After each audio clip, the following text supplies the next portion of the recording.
Okay, we are live, and this is Dr. J. Smith here in Florida, of all places. This is not my normal area of residence, and I'm down here traveling.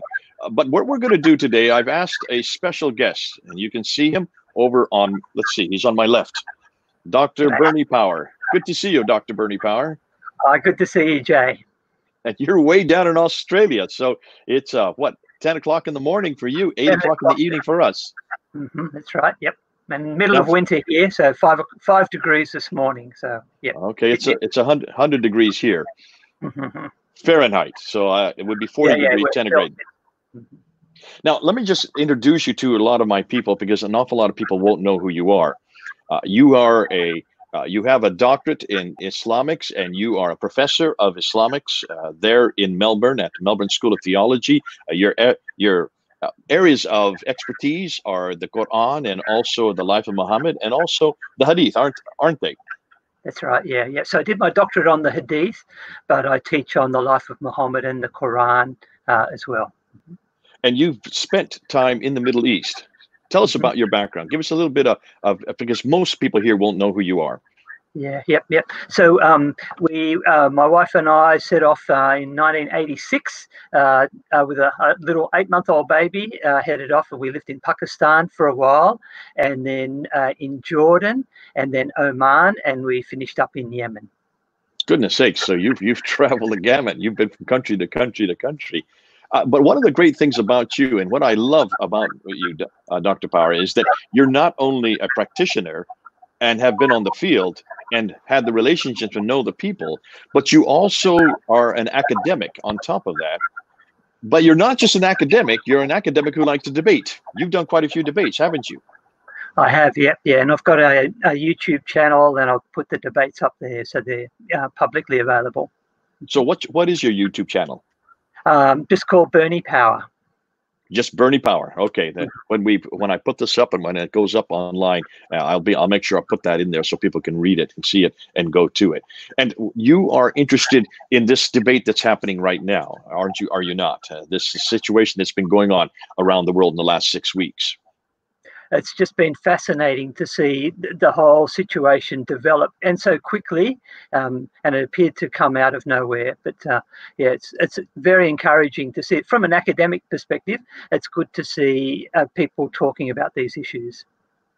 Okay, and what exactly is this debate? How would you define it? What's going on here? Where did it all begin? How can help us, because we know what we're talking about. I know what's been going on, but I like to hear it from your perspective, from down under. You're watching this from afar. What are you seeing happening? Yeah, so the common view that Muslims would have when you talk with them about the Quran, they would say, well, there's only ever been one Quran. It's never changed. There's no alternatives. There's no variant texts. Unlike the Bible, they would say. And this now has been totally broken open, and significant scholars are saying, actually, there are multiple Qurans, and we do have a problem. We've got a serious problem in terms of understanding what the Quran really is. Okay, so this is a rather rare to hear noted scholars like Dr. Shabir Ali out of Toronto and Dr. Yasser Qadi out of Houston, highly respected, very well academically, known academically, and certainly have a following all over the world to come out this openly and this publicly with these kind of pronouncements, wouldn't you say? Yes, yeah, and I think because they are such high-profile people and well-researched too, it's not as though they're people who are speaking out of a situation of ignorance. They've been studying the Quran for a long time. Dr. Yasser Qadi's got his doctorate from Yale University. Shabir Ali is a man who I think has got a lot of integrity in terms of the way that he approaches things. So these are quite significant people to be talking about these things. I've known, I don't know Dr. Yasser Qadi at all, but I do know Dr. Shabir Ali. We've known each other since 1997 when we had our first debate, of quite a few debates that we've had since then. So he's a good friend. He's a good I would almost say he's a good colleague, and that we've come back and forth with each other. But what I've always loved about Dr. Shibir Ali is he's always been winsome. He's always been polite. He has not used ad hominem. He does not use vitriol. And he's always been very pleasant in our interactions back and forth. I don't know if you've had that chance or you've had that type of experience with others like that. No, well, I've met, some, other people who are scholars who are really quite winsome people and, easy to relate to and who are really quite serious about understanding what the truth is. And I think that's a really important qualification. Okay. Now, tonight we're going to be, or in your case, tomorrow morning, it's Saturday morning, we're going to be talking about this very situation, the qira'at, the ahruf. These are the two words that are bandied around all the time. How would you define these two words, qira'at and ahruf? Yeah, so qira'at means narrations. Qira'at means recitations, and then you've got the next word is rawayat, and I'll talk a little bit about those in my talk, which means narrations. And the ahruf, it's an interesting word, and Dr. Shibir Ali talked about. He said we're not really sure what it means. In Arabic, a harf could be a letter or it could be an edge, and he talks about that maybe when we talk about 7 ahruf, which is the plural, we're talking about 7 letters. But what does that mean, 7 letters or 7 edges? What does that actually mean when you're talking about a text? So that's a little bit of a mystery with that one. The qira'ats and the riwayats are a little bit clearer because they're physical copies of texts of the Quran, which we have today. Okay, so physical copies of the text of the Quran. Did you all hear that? I hope you're all listening. So these aren't just recitations coming out of a mouth. These aren't just vocalizations. These are actually written text, is what you're saying. Yes, that's right. And they've been around for centuries. So it's nothing new. And I've got a whole collection of them. I've got 23 of them right beside my desk here. I've got another couple on order, so it'll bring me up to 25. And these are all Arabic texts. And let me see if I can share this. I'm going to share this right now. I think I've got a picture of it. Here we go, right here. Here's your. Let's see if I can get this up here. I can't bring it up, can I? Yes, I can. It's the one in the middle, yeah. There. Can you all see that? Yep. That's my collection. There it is. So that's your collection. Those are the 23 right there. My goodness. I mean, now just by looking at them, do you know which are which, or which belong to whom, or do you know that? I see you have a lot. You need to read the thing on the front. The process of obtaining them has been interesting. As I mentioned, I lived in 4 Muslim countries, but I've traveled to a whole lot of others. Probably about 15 different Arab countries. So places I've been to Libya, to Iraq, to Sudan, to Egypt, Syria, Jordan, and in each of my practice would be to go into the bookshop and say, what versions of the Quran do you have? And that's where my collection has come from. So these you personally obtained, each one of them, one by one by one by one. Some of them I also got online, and I'll talk a little bit about that in my talk as well, about how people can do that. Anyone can build up their Quran correction very quickly. Okay, so these are physical Qurans. These are written Qurans. These are Qurans that are being published even today. Yes, that's right. In fact, new ones are coming out each year, which is interesting. So, I have to keep going back to the website to check which new ones come out each year. Okay, what do you want? Where should we go for next? What would you like to do next? Because I want to really give this time to you. Yeah, sure. Do you want to show the video clip of myself and Adnan Rashid? This is in our most recent debate, happened in September here in Melbourne. Just give you a little bit of an interview of some of the ways that we interacted during that debate. Okay, let's bring this guy up. Let's see if I can. That's it. Can you see that? Yep, I can see it. Oops, we're not getting any sound. You can't hear any sound? No. You cannot, or you can? No, I can't. Okay, let me try to escape from here. Let me just bring this one up again. All right. It may have a problem here. It says I can do that, but it's not allowing me to. If you can't hear the sound, I can. Okay. Now can you hear it? No. No? No.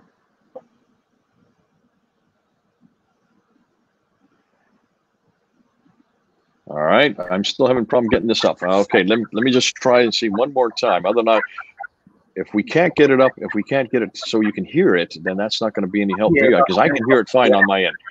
Why don't you tell us what was in that that we should have heard? So maybe you can just play it through, and I'll give you a bit of a rundown of what was happening at the different times. Well, you're in a debate. Adnan Rashid is there, and he is talking to you, and he's saying that I want to tell you something. Okay, he's saying Ibn Ishaq, you should never use Ibn Ishaq, he's saying. Because can you show us the video of it? Anybody who is a high school student or even a very novice will know you don't use Ibn Ishaq. Shame on you, Bernie Powers, for using Ibn Ishaq. So now you come back, and the one that he's objecting you're saying, is Ibn Ishaq. But he probably doesn't believe that. Because here's a video clip you have of him talking to a Muslim audience, and listen to what he says. Who is the main historian we refer to for the life of the Prophet? Adnan says. And he's asking, does anybody know who is the biography of the Prophet? Who is he? Ibn Hisham, you say. And then he scratches the, but who wrote the book of Ibn Hisham? He said, Ibn Hisham, it is an abridgment of an earlier work. It's Ibn Ishaq. Ibn Ishaq.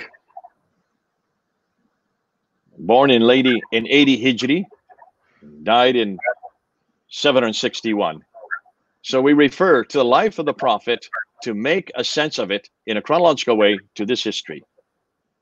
So now you're asking, what has happened about information that has come up since the time he made that speech to now that he no longer accepts Ibn Ishaq? What has happened is what you're asking. Very good. How did he respond to that? I didn't. You don't have the rest. Well, he didn't. He said later on. He said, I didn't recommend the text, only the chronology. And I said, well, how can you say that the chronology is right, but the details are wrong? I was aware that he had this problem with Ibn Ishaq, but also that he had, when he was speaking to a Muslim audience, he was quite happy to recommend it. When we want to know about the life of Muhammad, he said, who do we go to? And he said, Ibn Ishaq. He's the one for the chronology for the life of the Prophet. But when it comes to me using it, he said, no, you can't use that, partly because some of the stuff that came out of it was a bit embarrassing for him. So, Okay. Maybe you can put that clip up on your website with the sound, because then later on I go to challenge him about some of the red herrings that he brings up, and that's And you actually bought some red herring cans from the marketplace, and you put one up after another, did you not? To show that these were red herrings. Clever. Yeah. He spent most of the time. The topic was who is Muhammad, and he spent most of the time talking about anything but Muhammad, and the Crusades and the Apostle Paul and apocryphal writings and everything. And I said, but they're all red herrings. It's not related to the topic. Good man. Okay, well, I'll have to keep my cans of red herrings. I have debated him many times, and he's always changing the subject. He never likes to really defend Islam. He always likes to go on the offense. God bless him. He's a great friend. We're good. We've known each other for years, Adnan and I. But let's go ahead back to what you want to really introduce tonight. I think this is something that I've been looking forward to, and I know an awful lot of people, and I'm seeing the comments, they're looking forward to this as well. Oops. Now, so I go to share screen. Share screen, and just bring up your PowerPoint. I need to have my PowerPoint open first, don't I? You need to have it open on your desktop. And while he's doing that, I'll go ahead and explain that this is a talk that you've done in the past, and there's also a talk. I've actually, I've done bits of it, but I've actually rejigged it for you. So, yeah. Oh, so we're the first to hear this, because I know you've written an article on this. Yes, yeah. Okay, this is an article that you are writing for a international journal, an academic journal, and this is bits and pieces that are coming up. Okay, now I see it. There it is. And now, you can go ahead and open it. Full screen? No, let's do it right now. Oops. Okay. All right. Are we right to go? Hold on a minute. Not to go yet. Let's make, for some reason, we add to stream. There we go. Now we're ready to go. Ready to go. All right. Okay. So this is the whole question of the qira'ats, these readings of the Quran that are around. The common Muslim conception is that there is only one Quran. Here's a quote from Fatullah Gulen, the head of the Gulen Society. He says the Quran is entirely reliable. It's not been tampered, altered, edited, or tampered with since it was revealed. All Muslims know only one Quran, perfectly preserved in its original words. Yusuf Ali, he was the translator of the most popular version of the English Quran that's been around for a long time, since the 1930s. He says, so well has the Quran been preserved both in memory and in writing that the Arabic text we have today is identical to the text as it was revealed to the Prophet. Not even a single letter has yielded to corruption over the passage of the centuries. And Al-Hajjaji Jallah, who was a barrister from, I think is probably, printed in Lahore, but he sounds like he's African. He says the Quran is fully preserved and not a jot or tittle has been changed or left out. He said, taking over the words of Jesus in that. But the Quran that we have today was not written by Muhammad. A couple of reasons for that. First of all, Muhammad was illiterate. He couldn't write anyway. And also the Quran could not be completed until he breathed his last breath. And if you know the story of Muhammad, actually when he was on his deathbed, at one time he called for a pen and paper to be brought. And he may have had a revelation that he'd received and he wanted to write down. So right until the very last moment of Muhammad's life, the Quran could not be completed. And so consequently, Muhammad never saw it. And so he couldn't confirm that the Quran that was written after his life was the actual Quran. And he wouldn't have been able to read it anyway. Someone would have had to read it to him. But after he died, various versions were compiled. So under Abu Bakr, the first caliph, there was a version which was put together by Zayd bin Thabit and kept by Hafsa, one of Muhammad's wives. Under Uthman, he got a committee of 4 to put it together and destroyed all the other versions.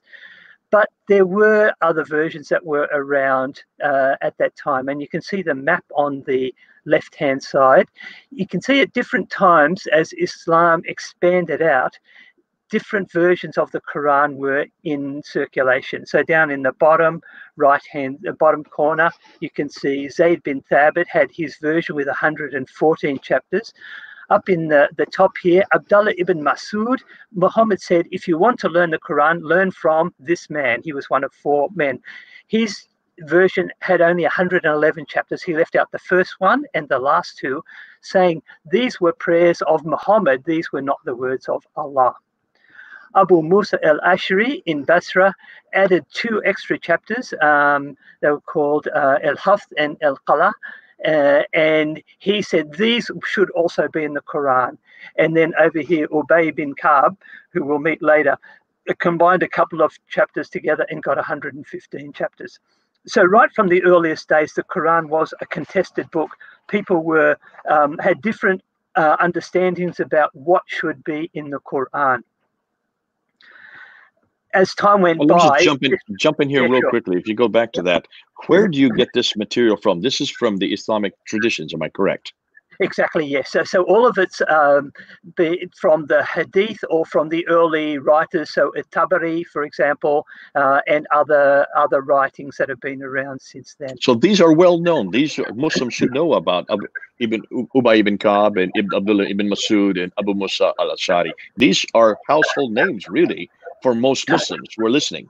Maybe new for many of the people who are not Muslim, but for any Muslims, these should be well known. And the fact that there were different chapters in every one of them suggests right away that you've got a narrative that is incorrect, that's going around the world today. Yes, and there was never this agreement. In fact, the reason that Uthman put his recension together was because of this dispute. It happened up on the border of Armenia, and they went into a mosque, and the people, or they'd set up a mosque, and some were reading from Abdullah ibn Masud's version, some were reading from Abu Musa's version, and they started yelling at each other because they disagreed. And that was when Hudhayfa went down to the Caliph Uthman and said, "You need to give us just one Quran. We need to sort this out." So that was where the impetus for that single Uthmanic recension came from. There you go. Okay. But it's interesting, it wasn't that simple, because over time more versions were written. And this is the you can see here, it starts off with Muhammad, it moves to the people that he recited to, and he said, you know, when you learn the Quran, learn from these people. So these were his companions.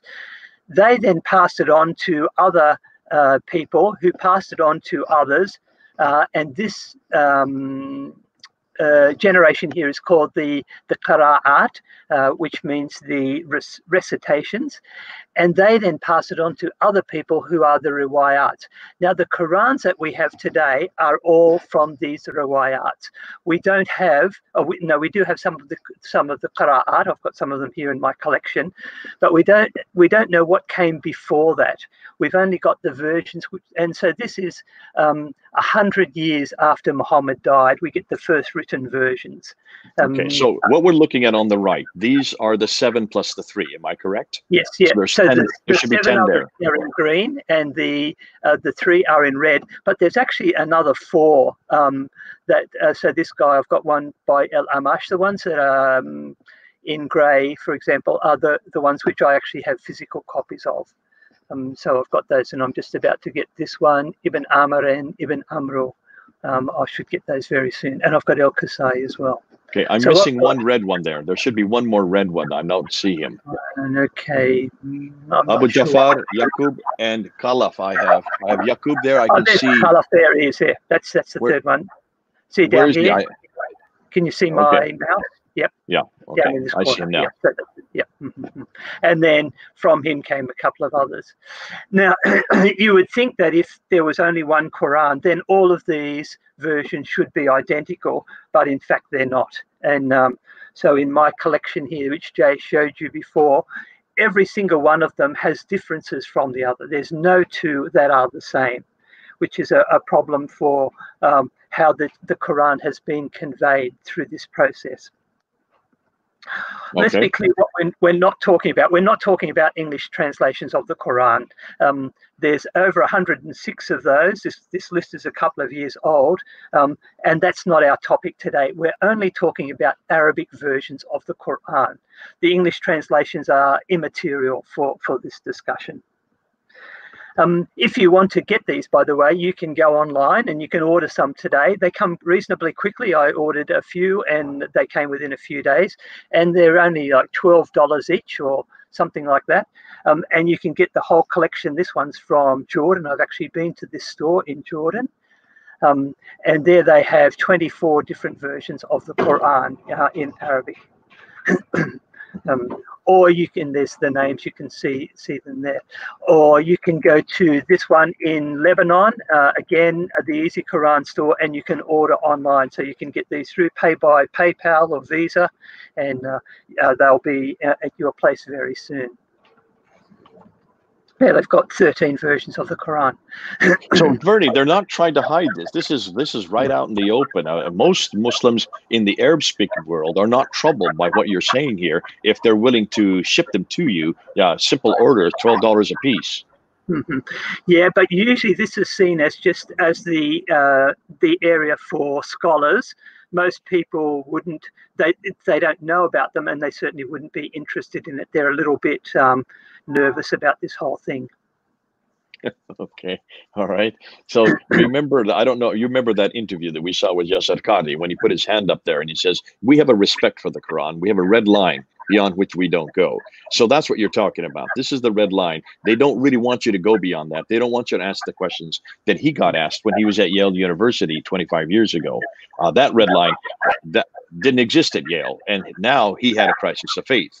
So it's interesting that they're willing to sell to you these without and themselves asking the very question that should be asked: why are we talking about now 10 different qira'ats, 10 different Qurans by the now we're talking about the 8th and 9th century? So we're talking from 736 all the way up till 805. Or no, 844 actually is the latest of these 10. That's right. Yes. Yeah. The last one. Oops. I'll come back to that. Let's just look at the one from the chain of transmission. So, like with the Hadith studies, I'll always talk about the isnad, which is the chain of transmission. The Quran actually has every version of the Quran has its own isnad, and again, they're different. So this is the one for the Hafs version. This is the most common one. And when Dr. Shabir Ali started his talk, he said, we talk about the 1924 Cairo edition. That is the Hafs version. So it's one of those 20 or there would be how many in that final thing? Probably about 20. That final generation. It's only one of them. And this one came according to the. Actually, I'm going to correct you on that, Dr. Power. Yeah. What we have, I've just found from Jassi Nasser. You know who Dr. Jassi Nasser is? Yes. Yeah. He has come out with a book where he has written, and he talks about Asim Ibn Abi al-Najud, and he says between the time of Asim and the time of Ibn Mujahid, who then chose Hafs, and he also chose Shuba to be the two. There are 91. There are 91 other qira'ats. 91 other, just from that one family, just from the family of Asim. So you're talking about Asim, who was dated from 745 up to Ibn Mujahid, who's 936. So you're talking basically only 200 years. Within that 200-year period, 91 other qira'ats came from Asim's, you might say, from his recitation. These were transmitters that came after him. Yeah, I'd heard of 50. So we had a friend here, a Saudi friend, who was doing some research on the Quran, and he said he had identified 50 that he knew of. But yeah, so there's maybe more out there than have been commonly understood. Let's have a look at this process. So it comes from Muhammad to these four men. So Ubay, Uthman, Zayd, and Ali, and these are quite well-known men in Islamic history, and they were all companions of the Prophet. Some were his relatives, and he passed the Quran on to them. But it's not actually clear how he did that, whether they were all together and they received just the one version, or did they all hear it from him separately? So that's why I've got the arrows or the box in there. But they then, according to the tradition, passed it on to this guy, Abu Abdurrahman al-Sulami. And he, again, we're not sure how he heard it from these four. Did he hear it from them one at a time, or did he meet with the four of them together? How did he receive it? But then he passes it on to Asim, and he passes it on to Hafs. But he wasn't the only one. Shu'bah also received a version of the Quran from Asim, and I have that copy, and there are differences between those two copies. So either Asim spoke to them at two different times and gave them different versions of the Quran, or they both heard him and they wrote down different versions of the Quran, because the two that they have are different. And we'll talk about some of those differences when we compare it with the Warsh version. Here's the Yep, is that good? Here's the transmission line from Muhammad to Warsh, and you can see this one's a lot more complicated. So it goes from Muhammad just to this one man, Ubay bin Ka'b. We saw him in Damascus before. His version had 115 chapters. And then he passed it on to Abu Huraira and Ibn Abbas and Abdullah bin Ayyash. Abu Huraira and Ibn Abbas were quite well-known people who connected with Muhammad a lot. And then we're not sure how Ubay got it, or how they got it from Ubay, whether all together or separately. But then they passed it on to five men, and you can see them: Abu Ja'far, Abu Dawood, Ibn Nasa, Abdullah Muslim, and Abu Ruh. And again, how this conveyance happened, we're not sure. How the transmission took place. But at some stage, according to the tradition, they passed it on to Nafi, and he passed it on to Warsh, but he also passed it on to Qalun.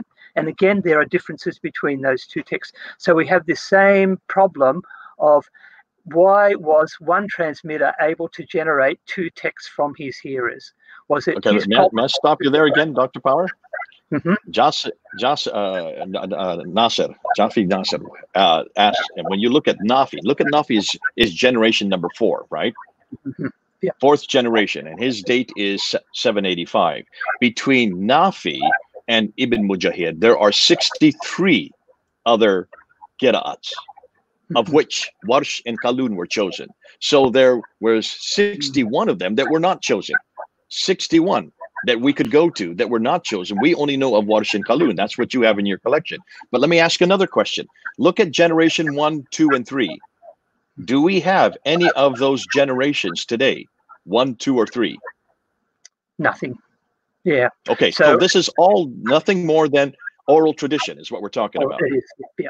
And it's all based on oral tradition. And where was that oral tradition written down? Yeah, not until the 700s, the late 700s. Yeah, because we do have some. Yeah. Where do we find the oral tradition for all of these different generation 1, generation 2, generation 3? Who is it that actually gives us? Where do we go to find out about these generations? It's people like Al-Bukhari. It's people like Sahih Muslim. It's people like Al-Tabari. When were they writing? They were writing in 870, 875, 923. That's 9th and 10th century. So these people who are writing about the generation 1, 2, and 3 are all writing 240 years to 300 years after the fact. Am I correct? Yes, that's right. Yeah. Does that not sound suspicious to you? Yeah, so we don't actually have any records from these particular periods of these people saying, I told so and so. All we have is someone writing 200 years later saying, this person told that person. So that it's not based on eyewitness or even contemporaneous accounts. In fact, there's no manuscripts for any of Ubay ibn Ka'b or Abu Huraira or Ibn Abbas or Abu Jafar, well, Abu Dawud, and none of these. We don't have any manuscripts for any of these writers. We only begin to have manuscripts from the 4th generation. Yes. And that's why you're able to buy them today. You can't buy any of the 3rd, 2nd, or 1st generation, to say nothing of the time from Muhammad or even Uthman. There is nothing that you can buy or get on the market today for any of those. It's all what we've been told from the 9th and 10th century, redacting back to the 7th century. Am I correct on that? Exactly, that's right. Yeah. Okay, I just so our hearers are listening to this, because almost everything that we're talking about today is what the 9th and 10th century Islamic traditions tell us about the 7th and 8th century. We really don't find out anything about any qira'at or any real Qur'ans and how the different derivations until really the 8th century, and really not until 736. They all come after 736. Muhammad died in 632. Just so people realize, and you did say that a little earlier, it takes 100 years for these findings to get written down. Yes. Yeah. Okay. Thanks a lot. So why do we have these significant differences? And I'll go through some of those before. We have the problem with the Arabic alphabet. You can see here the dots that are there on 22 out of the 28 letters have got, 22 out of the 28 letters can't be distinguished without the dots, otherwise they're the same. If we look at that top line there, you can see it's got an A, it's got 3 little kind of shapes, and then 3 little hooks. Without the dots, that just looks like there's 3 letters, but there's actually 7 letters there. The same with all of the others. You have only 7 unambiguous letters amongst the 28 letters there, and so you can have one word without the dots that's called the rasm, or the basic skeleton, and then when you put the dots in, then you'll come up with multiple meanings. You can put dots above or below 1, 2, or 3, depending on the letter, and you get variant readings. So you get down, sorry, I'll just skip that one, go to this one. Yeah, okay. Variant readings. So you can see in the bottom of the left-hand column, the word she built is bannat, and the word for she destroyed is tabbat. Without the dots, you can't tell whether she destroyed the city or she built the city. It's completely ambiguous, and you can see a whole lot of others there. He could plant a tree, or he could deflower a tree. So he could prove a thing, or a point, or he could repent of a point.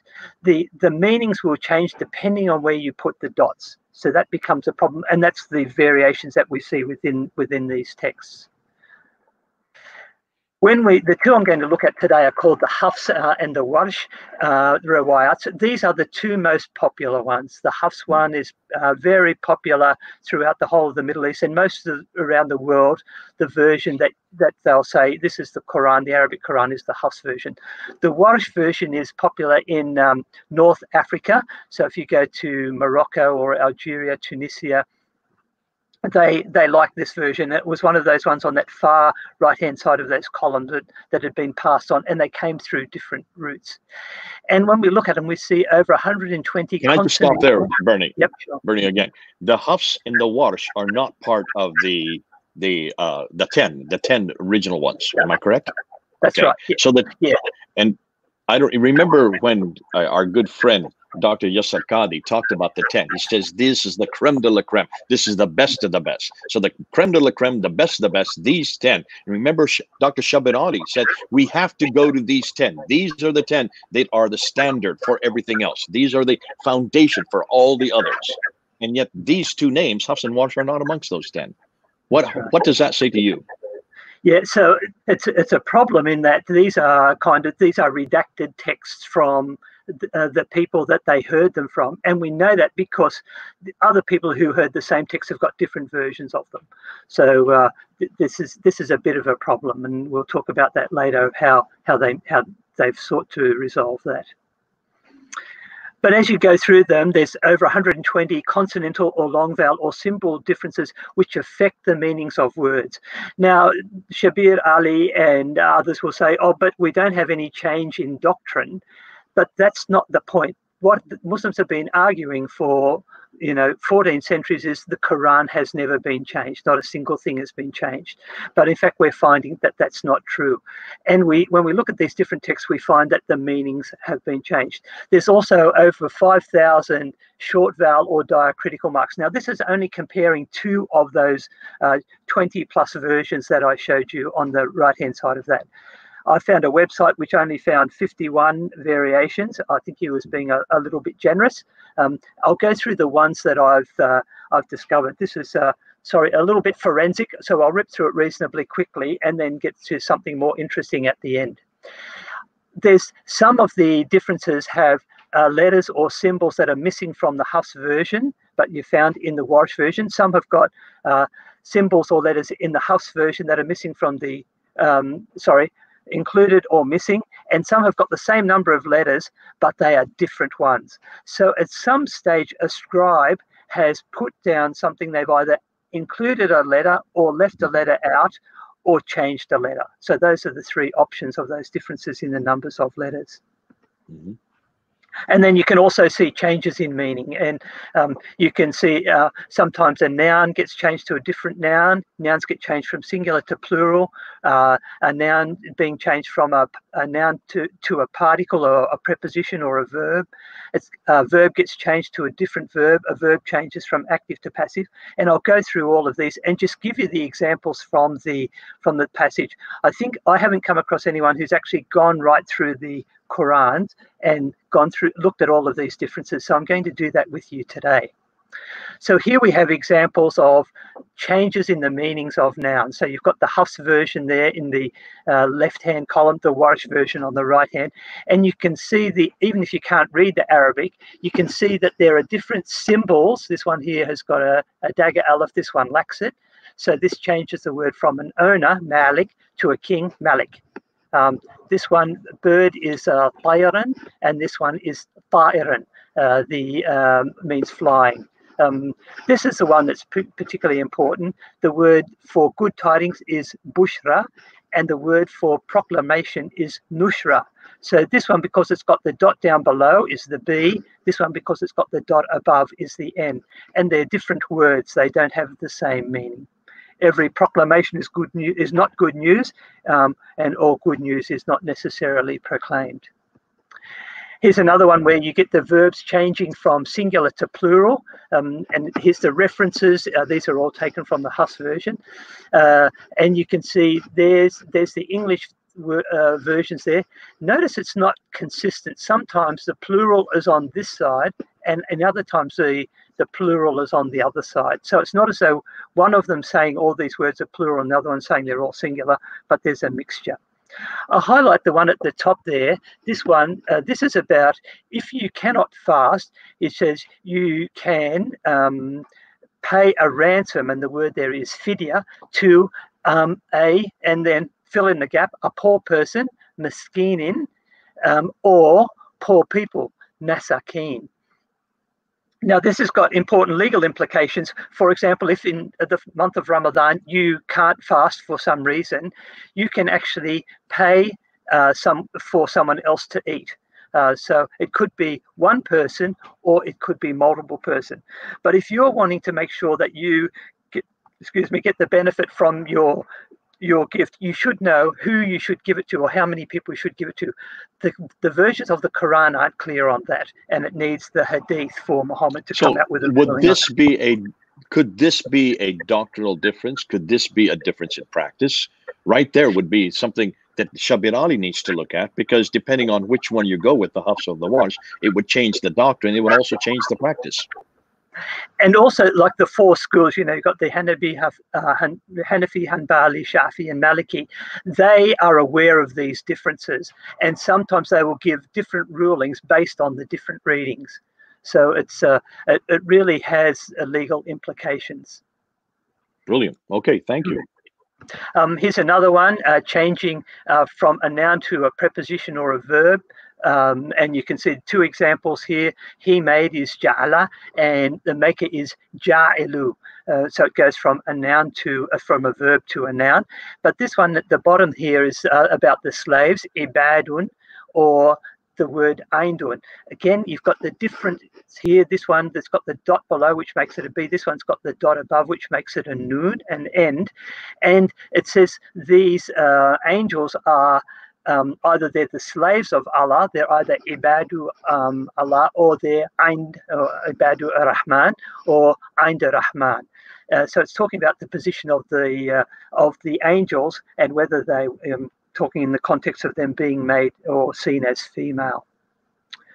Dr. Shabir Ali came back on that one. If you could go back to that one, 43:19, and he responded. He says, "Listen, this is not a change in meaning. Slaves are with Allah, and wouldn't you want to be angels? The angels are with Allah, and they are both slaves and with Allah simultaneously. So where's the problem here?" Yeah. So the problem is that the text has been changed. So at some stage, someone has got in there and put the dot in the wrong place, or moved it and put it somewhere else. So the fact is that somebody could actually change God's words, what you're saying. And we have reference after reference in the Quran, chapter 10, verse 15, chapter 15, verse 9, chapter 18, verse 27, which says that God, Allah, preserves his word. He guards his word from any corruption. So here you're seeing an example of corruption. Almost every one of these is examples of corruption. The fact that there are so many thousands, we're up to now 93,236 of these corruptions, shows that it's not very good guarding, is it? No, not at all. Yeah. It's very much, and as I said right from the very beginning, it was a contested text, and it still remains so. Changing to different verbs, and you can see here the first one there, number two, did they lie or did they disbelieve? Again, difference in meaning between those two. Did they actually actively misrepresent something, or did they disbelieve it in their hearts and not necessarily take any action? So difference in meaning. The last one, number 5, he fought is qatala, means he fought against somebody, and qutila, he was killed. So it says many a prophet fought or many a prophet was killed. So the meaning is quite different there. Changing a verb from active to passive, highlighting number 3, that is yudhilla, yudhallu, someone being led astray, or yudhillu, yadhillu is he leads astray. So we're talking about someone who is a perpetrator of injustice in leading others astray, or someone who is a victim of injustice being led astray. So the significant the change. One does the action, one receives the action. So that would have a completely different meaning, as you're saying. Mm-hmm. So what happens is they then change all the nouns around so it fits in. The noun that was the subject then becomes the object of this. So it has implications.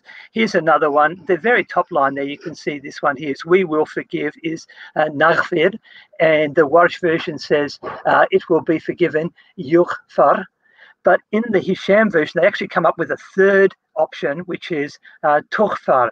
So you've got three different versions of this same word, because without the dots, it could be any one of those three. So they're all equally plausible suggestions that could go into the text. So it's not as though it's unambiguous in any way. Okay. This one, changing verbs from first person singular to third person singular. So the one that's highlighted there, he saved us, is anjana.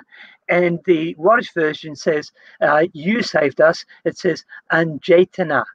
And the Hafs version there has got 1, 2, 3, 4, 5 letters in it. The Warsh version has got 1, 2, 3, 4, 5, 6, 7 letters in it. So they've actually infixed an extra couple of letters to kind of fit in what they thought made sense in that version of the Quran. Changing verbs from first person plural, we, to first person, second person, or third person singular. So this is basically changing from we's to you's. In the Quran, about 25% of the time that Allah speaks about himself, he calls himself we. And in these texts, that changes from he and I. You can see here number 2, instead of Allah saying I gave you in the Hafs version, he says we gave you. So this pluralization of the verbs in the text. You can also see that it's not consistent.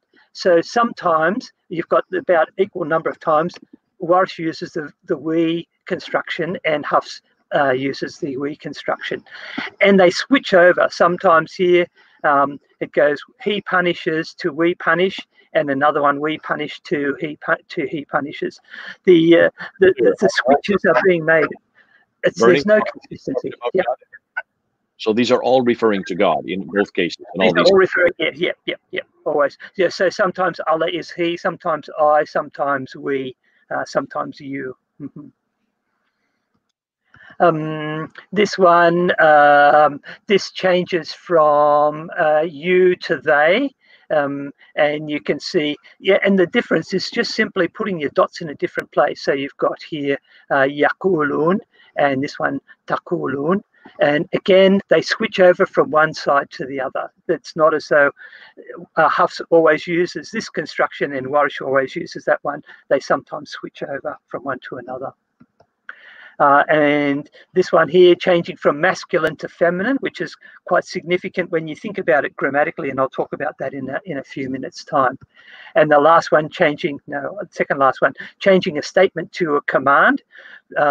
You might know the verses in the Quran. There's over 332 of them, where Muhammad is told, "Qul," which is say, but sometimes it's changed to he said. So it changes from an action in the past that has been completed to an action in the future or the present which needs to be completed. So from a command in the past command in the present to a statement in the past. And the last one, where there's actually no change of meaning in the word. So you've got a word and it's kind of a synonym of it, but sometimes these synonyms actually do have a difference. So you've got here the word nabi, and this one here is nabi. This one's got a hamza in it, and you can see down the bottom sometimes putting a hamza in actually changes the meaning of a word. So it's again significant, although it's not significant in this particular case. So sometimes the English translations switch over from one side to another. So as I read through the Arabic and then I'll read the English, and I say he's not actually translating the Arabic. He's taking the Arabic that is in the Warsh version and translating the English of that. Warsh does the same thing. So it's and that's the problem of the translators, not of the text. But they read it through and they think, oh, this doesn't read well, so I'll just take the Arabic text from that one and translate that, even though that's not in the text that's on the column beside them. we see some Now, instances. can I just stop you, Bernie? Have you noticed that you've noticed that they have the English translators tend to use only the Hafs and the Warsh? Have you noticed any of these translators that use others like Rao or Kulun or Al-Duri or any of the others? No, I haven't. I haven't come across those. The only versions of those ones I've been able to get have been Arabic only. Okay, and they're always from Warsh or Hafs, the ones that you've come across. Yes. Okay. Yes. Yeah. Okay. Sometimes there's grammatical corrections. I teach Arabic grammar at my college, and one of the things I give my students a text of the Quran and say, there's a grammatical error in that, can you find it? And they'll go through, and in these ones we've got a couple of cases here where you get a masculine verb with a feminine noun, and you should always have correspondence of gender between those. And in one version, it could be the wrong, but in the other version, it's been corrected. And we find that as we go through all of the different qira'ats, we often find that they're correcting the mistakes that were in the other ones. So I've found over about 100 grammatical errors in the Hafs version of the Quran in the Arabic text. 100 grammatical mistakes in the Hafs version. Yes, yep. So they're not following the rules, and sometimes these rules are followed in other places there, but not in that particular instance. So again, there was a lot of flexibility in the way that they presented the Arabic. It's not the kind of perfectly consistent Arabic that we would expect to find there. Wow. So I mean, we're at the very end, I would like to ask you some questions about Hafs, but that's fascinating that already you have, because grammatical rules suggest human manipulation right through. Allah would not make this mistake. But let's get back to that. We'll come back once you see what you're doing here. So those ones that I've just showed you are the 128 consonantal or long vowel differences which will affect the meaning. But as you go through compare the two Qurans, initially I started off, I thought I'll mark every difference that there. After 2 pages I gave up. And you can see these are some of the differences. You get hamzas. This is that little hook kind of shape here. Where are we? Here, that's being omitted. The hamzat al-wasl, a symbol at the beginning of a word, a different shape, the alaf maksura, and a whole lot of different things. There's so many of them that I just gave up. I was finding this is the first. Oops, it should be. Oh, I haven't done that. So these are just 10 that I picked out at random, but I'd started right from the very beginning. I was finding an average of one short vowel or symbol difference every verse. So I was on the conservative side and saying it's about 5,000 because there's 6,000. There are 6,300 verses in the Quran. So you're being conservative by saying 5,000 differences. Yes, yeah. Mm-hmm. Yeah, and they're there. And again, I'll talk a little bit about how often this is. But you can find them in every single one of the versions that I've got. So this is a comparison between the Hafs and the Warsh version, the one that I just went through. You can see the 2 dots above or 2 dots below. This is the Aduri version. I got this one in Sudan when I was teaching there. You can see the word kabirun that's circled, and this one's kathirun. Kabir means big, kathir means a lot. The Ruh version, the word is yuqbalu, to be accepted, and it's actually grammatically incorrect, but the Ruh version corrects it and puts in the proper one. So it's a feminine verb, which it should be because it's referring to a feminine noun for intercessor. The Asusi version, changing from he will expiate to we will expiate. Again, the dots are in a different place, 2 dots below as opposed to 1 dot above. The Al-Bazzi version, many a prophet fought alongside and is qatala, and this many a prophet was killed, qutila. But Muslims have actually been talking about this for a very long time. In the 10th century, a guy called An-Nadim wrote the Fihris, which means an index, and he listed 7 books that had been written prior to that about the discrepancies of the Quranic manuscripts. We don't have any of these books, but he was writing about them. And these were well-known scholars, so people like El-Kisai and Khalaf and El-Farah, Abu Dawud el-Sijistani. These were the top scholars of their days writing about this and recognizing that there were discrepancies in the manuscripts of the Quran. Muslims have made lots of attempts to ensure only one Quran. There's been only one Quran. So we saw in 650 thereabouts, Uthman ordered all the variants to be burned. And in 1924, when the Egyptian government decided that the Hafs version was the version, so hence the 1924 Cairo version, they actually dropped all the variants in the Nile. So they want to get rid of these. They don't want people to know about them. So just for a little bit of fun to finish off, the challenge. The Hafs version has reigned supreme for over 100 years. People are now looking for something new. What else is there? There's a lot of possible ingredients you could go through. There's many manuscripts. There's many different versions. I've talked about the 23, 25 that I've got there. How are you going to decide which one is the correct one? What's the best way to go forward? Well, we're going to have the Quran Chef Challenge. So we have here on the left Dr. Yasir Qadi, in the middle Dr. Shabir Ali, and on the right we have Adnan Rashid. And they've been asked to come up with the best recipe of the Quran. What is the one that they're going to go for? Given those are the ingredients, you've got the manuscripts, you've got the qira'at, the riwayat, what are you going to do? Well, Dr. Shabir Ali says, I'm sticking with Hafs, and he gets eliminated in the first round. He's out because he's not doing anything different. We need something a little bit more creative than that. Dr. Yasir Qadi says, well, I'm going for a mixture. He says, we've got many different ones, and what I'm going to do is I'm going to chop them up and I'm going to put them together into one, and I'm going to make a fruit salad.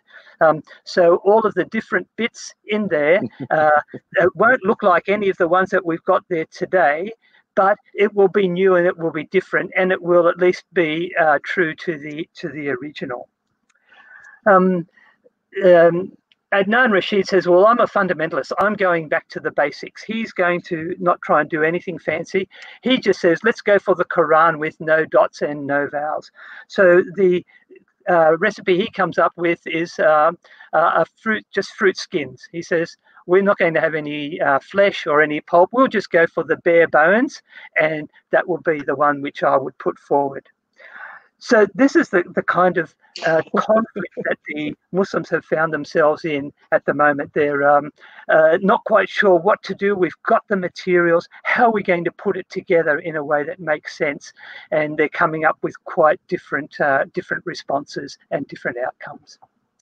So Dr. Mowers, this has been excellent. I thank you so much. I have heard this before, and yet every time I hear it, it is so refreshing. I think because you have, how many years have you now been working in this area? Yeah, so about 40 years. 40 years. Okay, I come just behind you. I've been doing it for 38. And yet in everything that I'm hearing, it's nothing new that I'm hearing. What I'm hearing is the same recurrent thing. Now, I wanted to come back to the Hafs. I know we want to keep this to an hour, so I won't go too much longer. But I want to come back to the Hafs. The Hafs is the one that was chosen in 1924 by Muhammad ibn al-Husayni al-Haddad there in Al-Azhar University. He was chosen because the Department of Education wanted one to be the standard, because they were getting so many different answers in the standardized test amongst the high school students. So he chose Hafs. Why did he choose Hafs? What's your opinion on this? Yeah, so the Hafs version was very much supported by the Ottoman regime. They particularly liked it. So it had the standing of the historical kind of support of people thinking, well, this is the one that's being used. They didn't necessarily try to suppress all the others, as the Saudis are doing now, by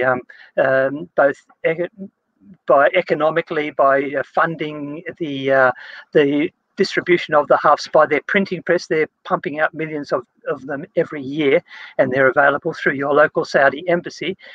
That I think the historical reason was probably the big one, because the Ottomans liked it, and so the Ottomans were a bit of a winning team. They had been the one of the world powers for centuries, and so well, they've been in power since 1299 up until 1926. So you're talking about 600-700 years. But let me go one step further. Then, why did the Ottomans choose the Hafs? Yeah, I'm not sure why they did. They had many different directions that they could have gone in, and for some reason that one just won out on the day. I'm not sure what the actual initial process of that was. Let me back you up then. Let me go right back to the time of Muhammad himself. So we're talking about 632. We do know that there were 7 qira'at that were asked by Muhammad of Jibril. So he gave them 7 qira'at. Those 7 qira'at then included, I'm assuming, the ones from up north, the ones from Shams, and also from Iraq. But remember when Hudayfa comes back from that battle in Azerbaijan, what does he tell Uthman?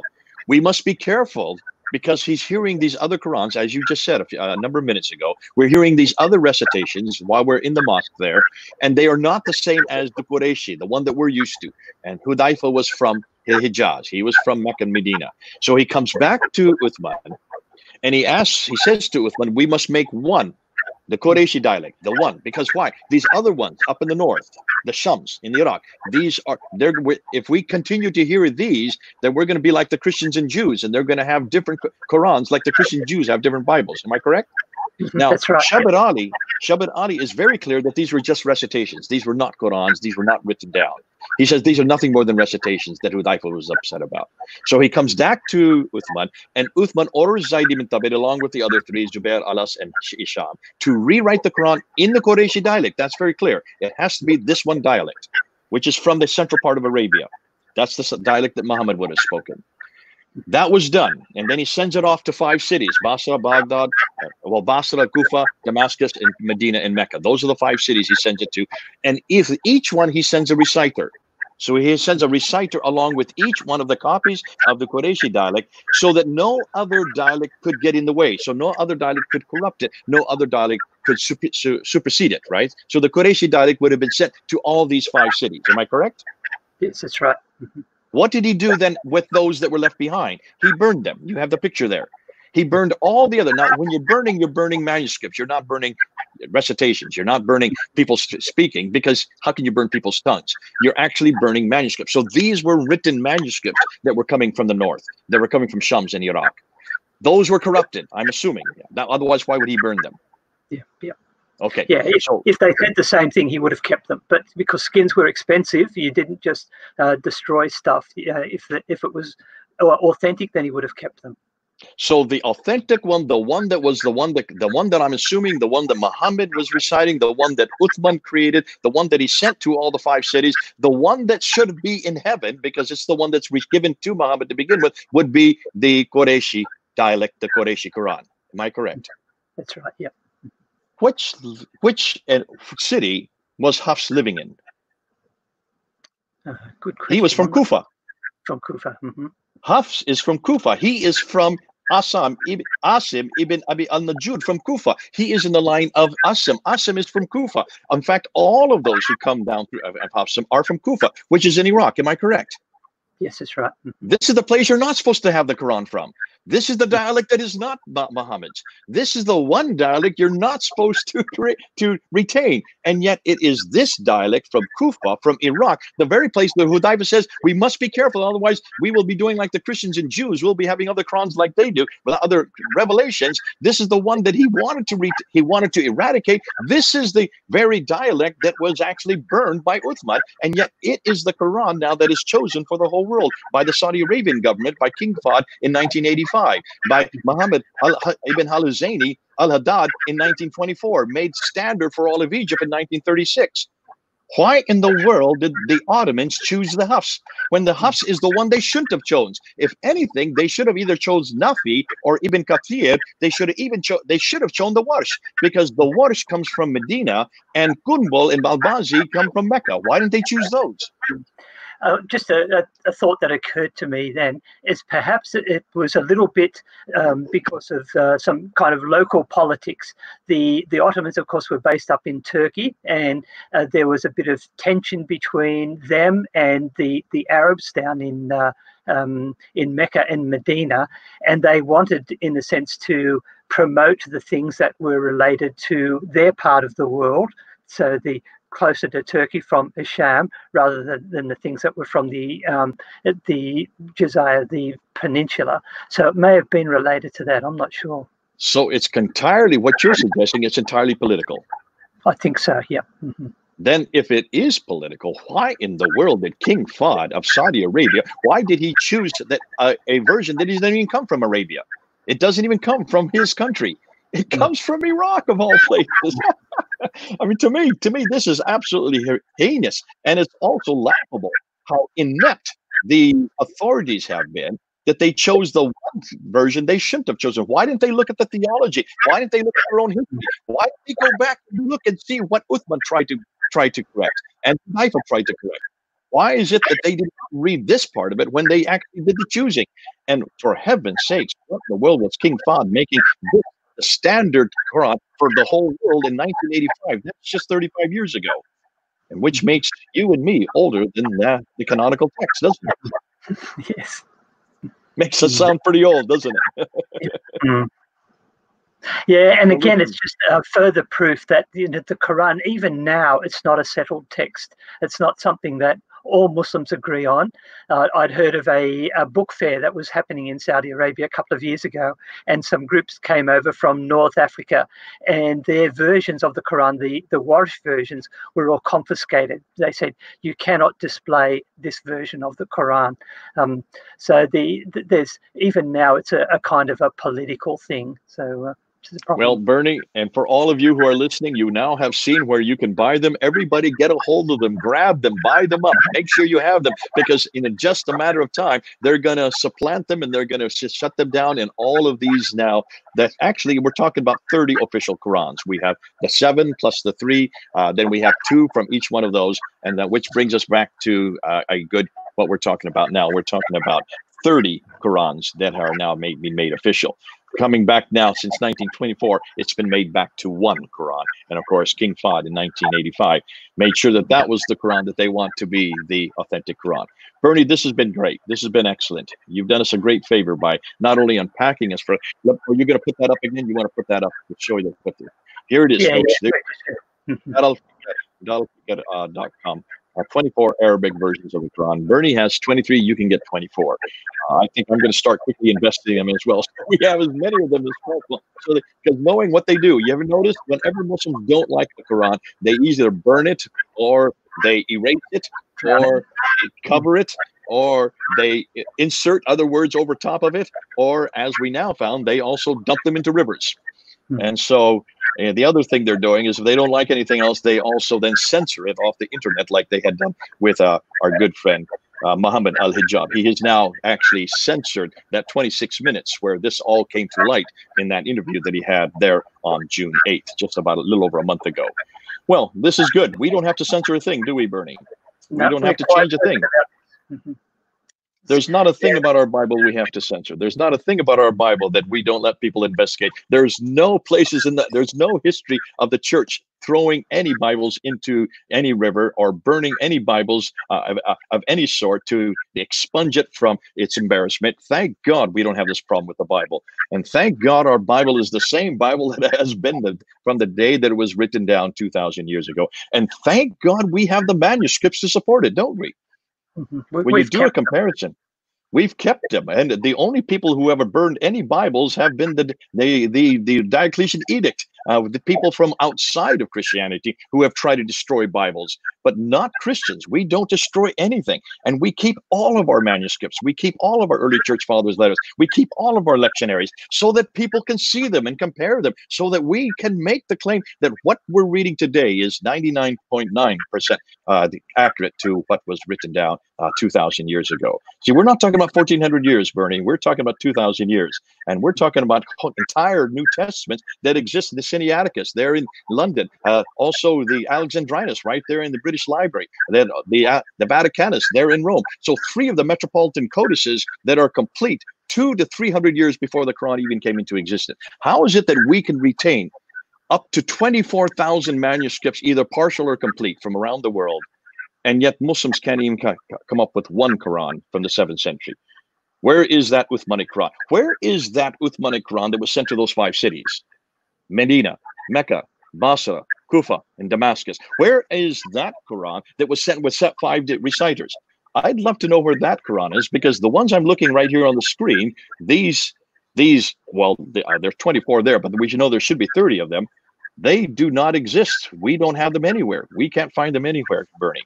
I'd like, and this is what we're going to be moving into. We have been working on the Qira'at for the last 6 weeks.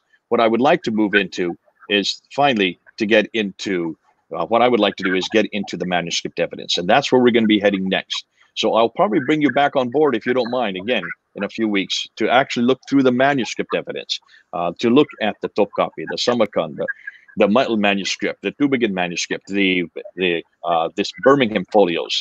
These are the ones that the Muslims are now starting to push forward. And I see that Sabir Ali has just pushed forward. Yeah, there you go. The Muslim scholars admit the original text is missing. And this is Dr. Ataya Altikulich there. You want to say something about that real quickly? Yeah, so it's quite being accepted in academic circles that the original Quran has not survived. And he talks about the first mushafs, or the first script texts, apparently destroyed or disappeared as a result of incidents and natural disasters such as wars and fires. And he says this is one of the greatest weaknesses and pains of the Islamic world throughout history. So Muslims are recognizing that they don't have the original manuscripts. I would suggest that there probably were no original manuscripts, but that's for another day. That's for another talk. That's for another discussion. But it's been great having you on board. I said I'd only keep you an hour. We've gone 10 minutes over. I'm sure you have an awful lot to do. It's been fun having you, Bernie. We're going to have you on more. I got my doctorate at your school from Dr. Peter Riddell, so we know each other. We are kind of joined at the hip because of that. And you're not only a practitioner, but you're also a debater. You're not only a debater, but you're also an academic. And my hat's off to you for all the great work you have done and how easy you communicate this. You're such a good communicator. This is so easy. This is so much fun. And yet, in some ways, it's very damaging. I can understand. We're going to get some reaction from Muslims. That's understandable. But remember, Muslims, remember, it's this book that you have been listening to. This is the book that you have been been using for your whole life. This is the book you have been told is eternal. We're pretty much showing you that it is not eternal. We have pretty much now shown you that this book is not even from Muhammad.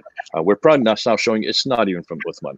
And we can pretty well know that it doesn't come from Asim, or it doesn't come from Nafi, or Ibn Kathir, or even Ibn Amir, or Hamza, or Al-Kisai, or any of these other of the 10 recitations. This one that we have in our hand today, it really comes from a man that died in 796. That's 164 years after Muhammad, 144 years after Uthman. He never knew Muhammad. He never knew Uthman. He was never even living in the same century as those two men. So how can you say that this is the same Quran? And as you heard Bernie say today, it has over 100 grammatical mistakes. It has over 5,000 differences with the other popular version, the Warsh, that is from North Africa. How can you still say that this book is eternal? How can you still say that this book has been preserved and guarded by your God according to its own internal evidence? Looks like either your God is inept or your God never did exist. But folks, come on back to this book. This is the book we do know does not have these problems. It doesn't even make these claims. We would never claim this book is eternal. We would never say it was sent down to one man. We know it was written by many men. We know exactly who they are. We give their names to many of the books that they wrote.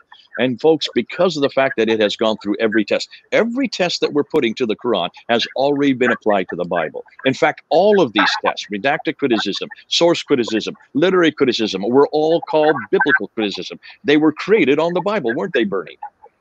And yet, this book has passed every one of those tests. And that's why I say to Muslims, listen, you don't have to go to this book anymore, the little book. Come on to the bigger, the better book. This is the bigger, the better book. And this is the one that we offer to you today. Thank you, Bernie. You're a man of my word. You're a man of my heart. You're a man after my own hand. And I love everything you do and say. It's great to have you on board finally. We needed to have you here for a long time. And we can see a lot of people will say amen to you. Thank Okay. you. Great to be with you. God bless you, everybody. This is Jay and Dr. Bernie Power. Over and out. Bye.